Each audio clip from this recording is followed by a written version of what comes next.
Waheguru Ji Ka Khalsa, Waheguru Ji Ki Fateh. My name is Jagjeet Singh. I live in Wakefield.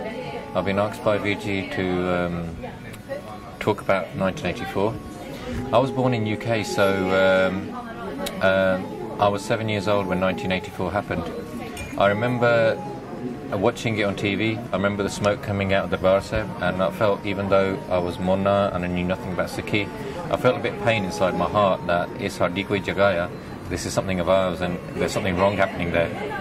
I remember going to this huge march in London, and in this march in London there was thousands of people. Never seen so many people. And someone gave me this little banner with Baba Janel Singh Bhindranwale's picture on it, and I was walking around with this thing. I had no idea who he was. And then I remember November 1984 as well. I remember watching that as a young boy on BBC News, etc. I knew something really wrong was happening in our community, but no one was ever able to explain to me what was happening. And it was only in 1992 when I went to Khalsa camp for the first time as a person who was a Munna and just wanted to meet Gursikhs. And during that 1992 Khalsa camp, there was a very famous Gursikh who was Shaheed, and therefore on that night they had a Rainswai in that Gursikh's memory, and it was the first time I'd actually listened to Kirtan properly, and it's the first time I've ever attended a Kirtan about a Rainswai, and I just got hooked to Kirtan. And then that was the day that I decided to keep my case and start learning more about Sikhi. And so I started, because I felt that it was something to do with that Singhs being Shaheed, that was basically inspired me to come forward and discover Kirtan, etc. Therefore, after I came into Sikhi and I started taking Amrit, I started researching the Jeevans of many Gursikhs, and I started writing them in English. And a lot of them went on to websites and they got published, etc.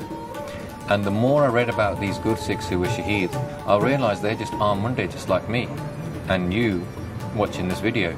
And that actually, if we were in that circumstance between that period of 1978 to 1992, and because we anakanal bolde hain, because we have an awaaj, and because we say if something's wrong, we say that's wrong, therefore we would have been in the same situation.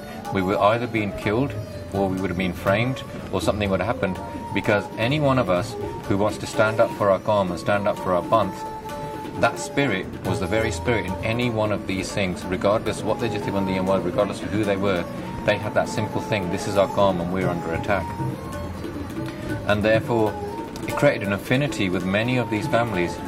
But often I saw with the whole Khalistan movement was that we have marches and we have many other things, and we have so much evidence of so much wrongdoing against our community, but we're having very little progress, because sometimes we set our aims so big and we make them unachievable.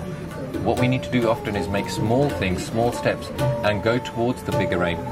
And therefore when I saw projects like SOPW, I realised that this is something achievable, because their aim is to get every Singh who's in prison, or every Singhani who's in prison, out of prison.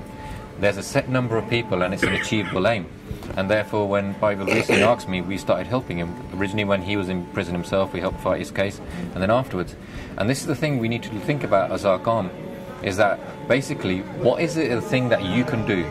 Pick a project, regardless of what that project is, whether it's to do with human rights, whether it's to do with information, whether it's to do with prachar, or anything, and make it something achievable.